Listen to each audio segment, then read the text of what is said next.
হক্কানি যেই তরিকায় নামাজ পড়েন এইটাই আমি নবীর তরিকা, বলেন সুবহানাল্লাহ। উলামায়ে হক্কানি, উলামায়ে দ্বীন যেইভাবে নামাজ পড়েন এই তরিকাটাই নবীজির তরিকা, বলেন সুবহানাল্লাহ। কাজে আপনারা বর্তমানে যে তরিকায় নামাজ আদায় করতেছেন, আমাদের বাপ দাদারা যে তরিকায় নামাজ আদায় করতেছেন, বিতির নামাজ বলেন, এশার নামাজ বলেন, মাগরিবের নামাজ বলেন, যে তরিকায় আদায় করে যাচ্ছেন এটাই হলো অরিজিনাল তরিকা, এটাই হলো সুন্নতি তরিকা। এছাড়া যত নতুন তরিকা নামাজের আসুক সব তরিকা ভ্রান্ত মতবাদ, একটা সহি তরিকা না। সহি তরিকা হলো সাল্লু কামা রাআইতুমুনি উসাল্লি। হক্কানি আলেম নামাজ যে পদ্ধতি শিখাইতেন, এখন তো সহজ পদ্ধতি, আমরা ইচ্ছা করি সব কিছু জানতে পারি। আমাদের বাপ দাদার আমলে কিন্তু এত বড় উলামায়ে কেরাম ছিল না, কিন্তু উলামায়ে কেরাম মানুষের বাড়িতে বাড়িতে যাইয়া নামাজ শিখাইতেন, ঠিক না বেরি বলেন? এটি হলো সহি পদ্ধতি, এটি হলো সহি তরিকা।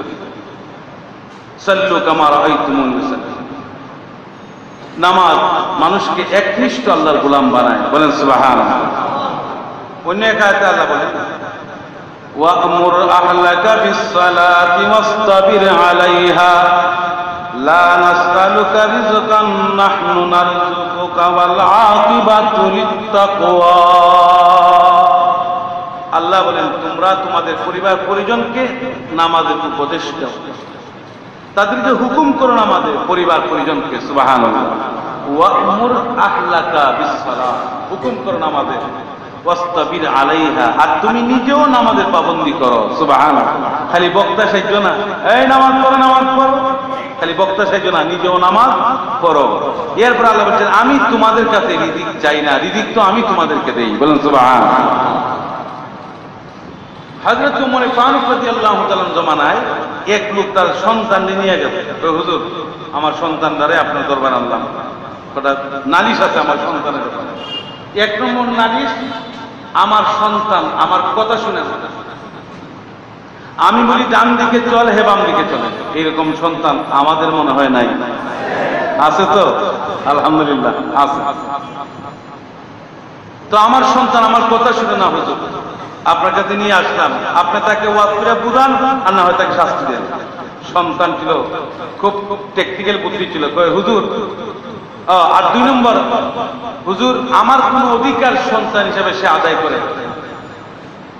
সন্তানের উপর মা বাবার অধিকার আছে না নাই? সন্তান বলে হুজুর বাবার সন্তানের উপর অধিকার হক আছে, সন্তানের কোন হক মা বাবার উপর আসেনি, এটাও আমি জানতে চাই। হুজুর বলছেন আছে। বলে হুজুর আমার মা বাবা আমার কোনো হক আদায় করে না। কি কি তোমার হক আদায় করে না? এক নম্বর, হুজুর আমার বাবা বিয়ে করছে এক বান্দি। কি বিয়ে করছে? বান্দি। যে যে স্ট্যাটাসের তার ঘর থেকে এইরকমই বের হবে। আমার বাবা পারে না একটা সম্ভ্রান্ত ফ্যামিলি দেখে বিয়ে করতে, যার কারণে বান্দির ঘরে জন্ম নেওয়ার কারণে শিখলাম না দুনিয়ার কিছু। দুই নম্বর, আমার বাবা আমার মুসলমানি একটা সুন্দর নাম রাখতে পারে, আমার নাম রাখতে জুহুল, এটাই আমাদের আধুনিক এই যুগে হয় জুয়েল। জুহুল শব্দ রাখতে, জুহুল শব্দের অর্থ হল নর্দমার কীট, নর্দমার কীট। আরেক বেড়া এসে কয় হুজুর আমার ছেলের নাম রাখছি কোরআন শরীফ থেকে। আরে বাপ রে বাপ, কি রাখছো? হুজুর নাম রাখছি কাজ্জাব। কাজ্জাব অর্থ কি ভাই? কি কোরআন শরীফে চাকরি রাখা যাবে? কোরআন শরীফ ফেরাউনের নাম নাই, হামানের নাম নাই, সাদ্দাদের নাম নাই, আবু জাহেলের নাম নাই, ইবলিসের নাম নাই, শয়তানের নাম নাই, রেখে নেবেন?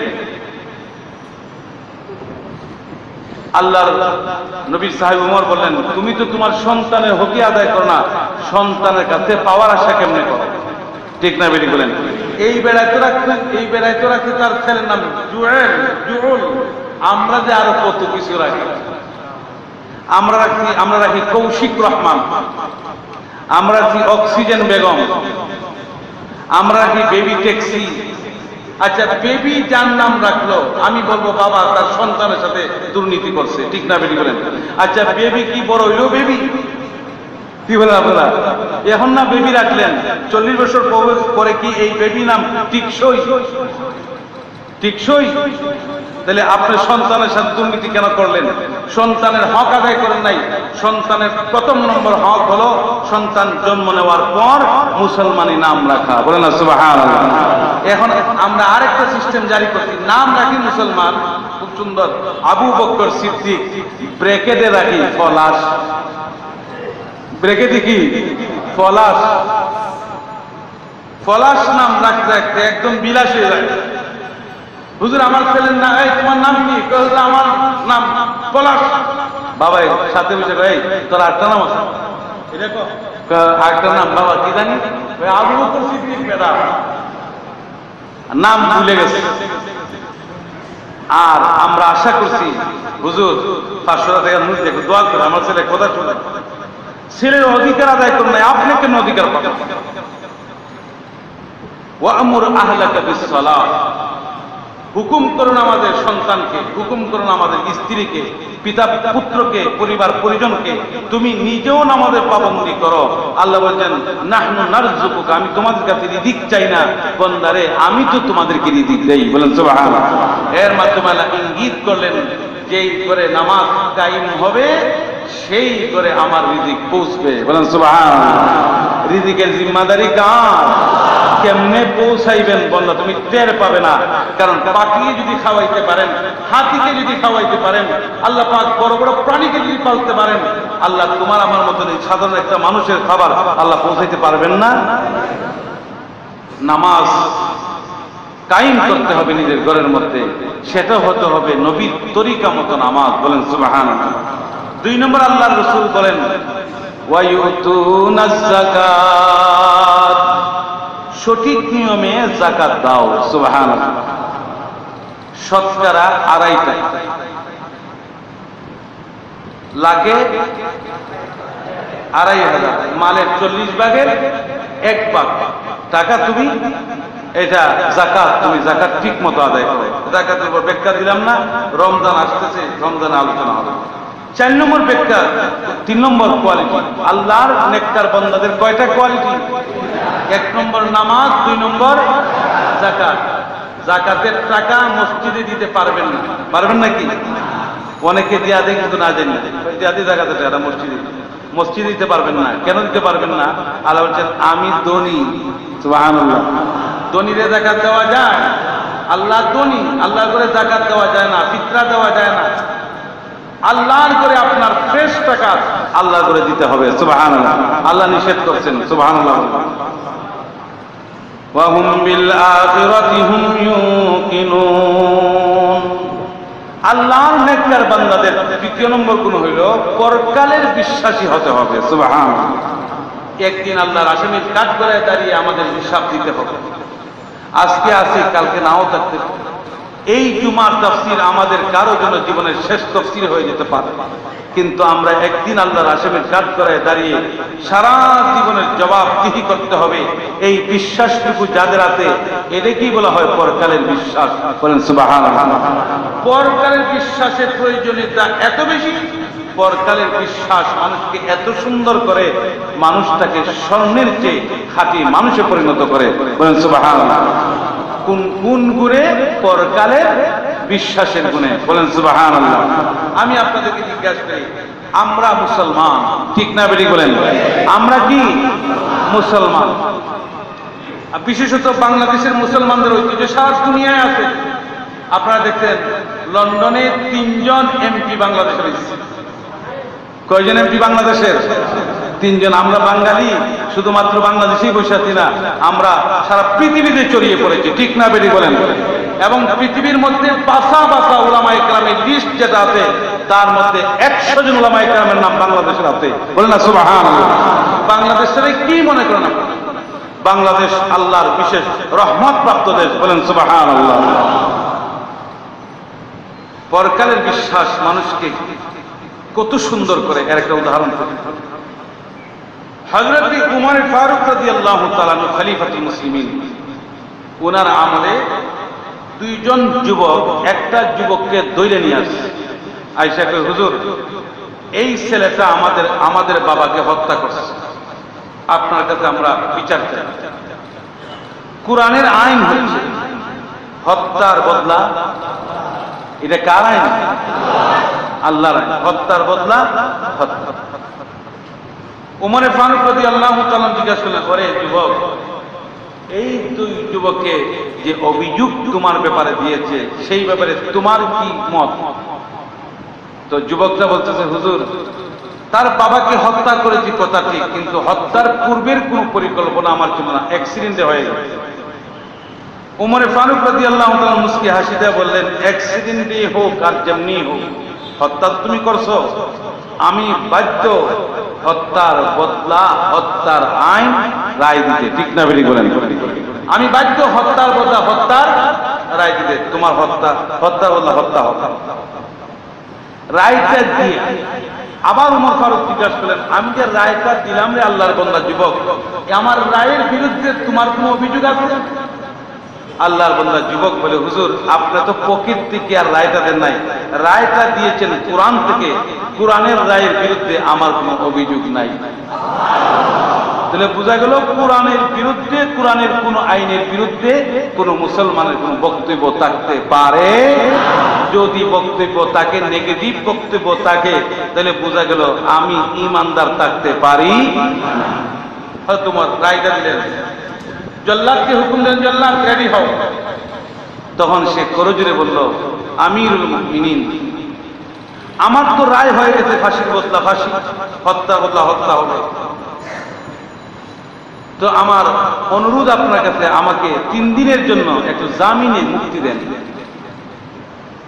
উমরে ফারুক রাদিয়াল্লাহু তাআলা মুস্কি হাসি দিয়ে বলে, খুব সুন্দর কথা তুমি বলছো, তুমি ফাঁসির দণ্ডে দণ্ডিত আসামি, তোমার 3 দিনের জন্য জামিনে মুক্তি দিব, তুমি আবার ফিরে আসবা। কি বলেন?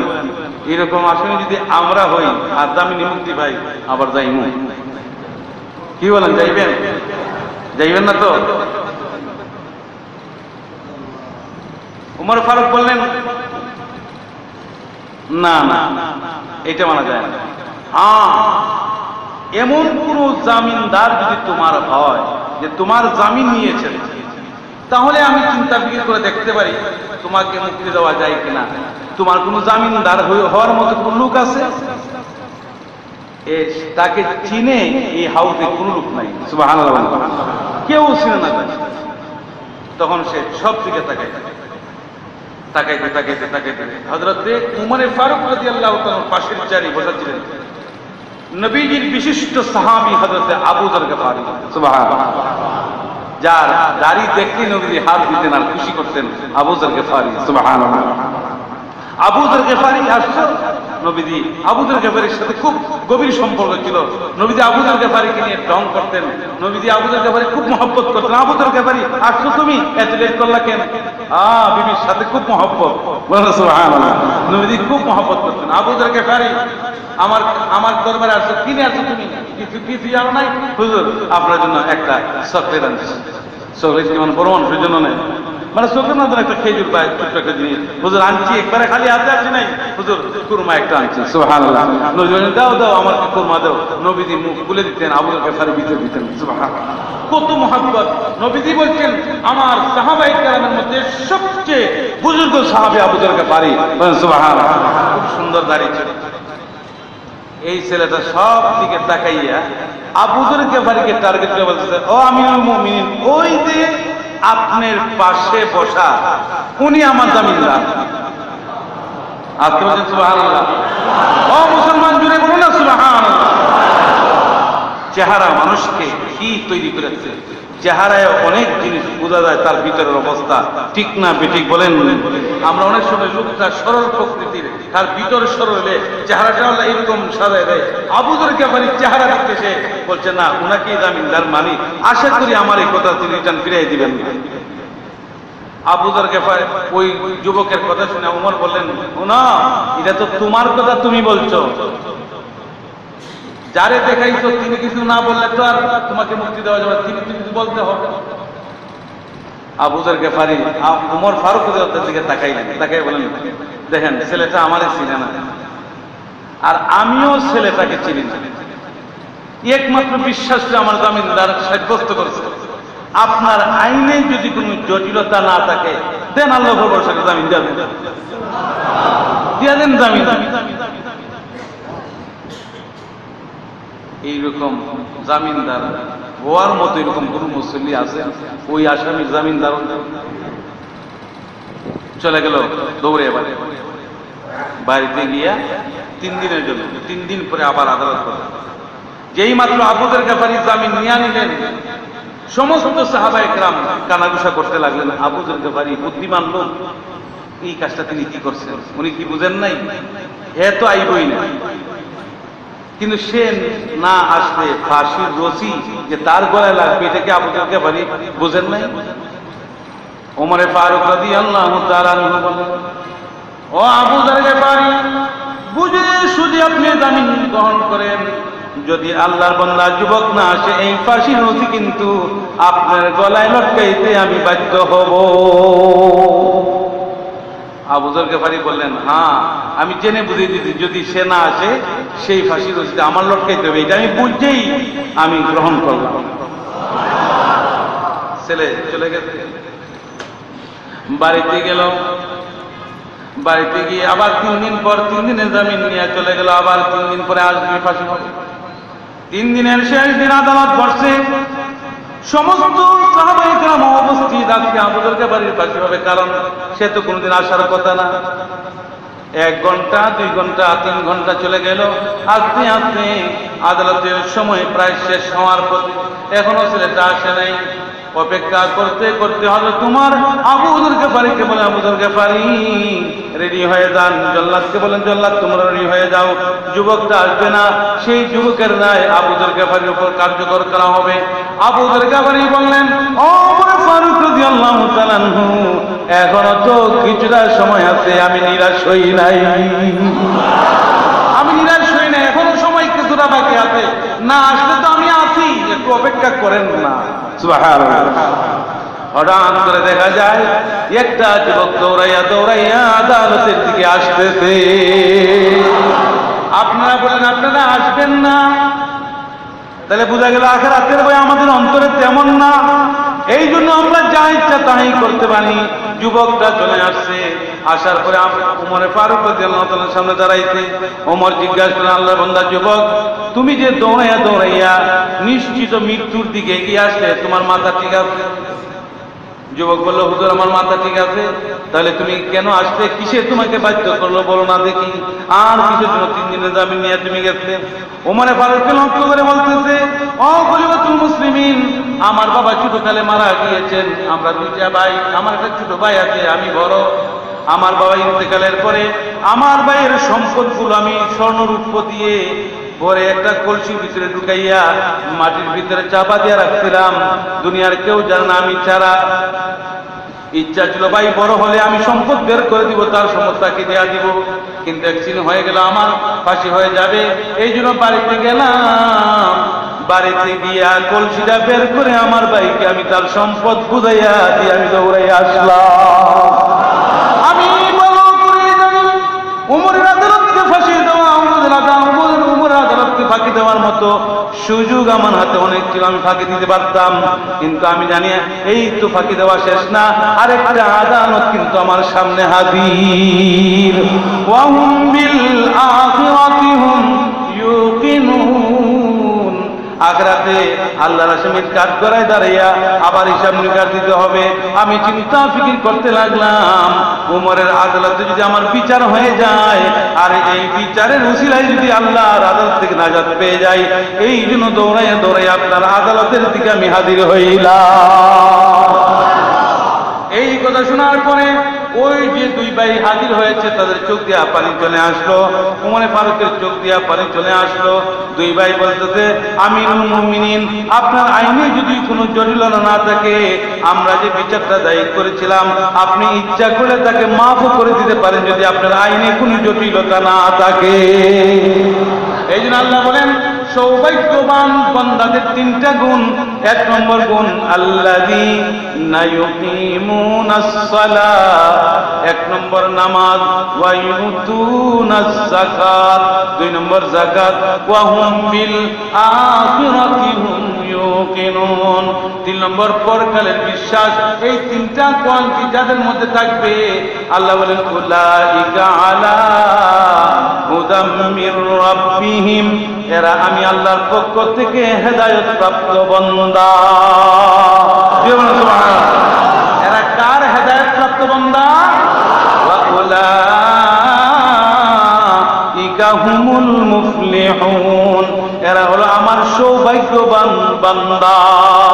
যিনি বলেন সুবহানাল্লাহ।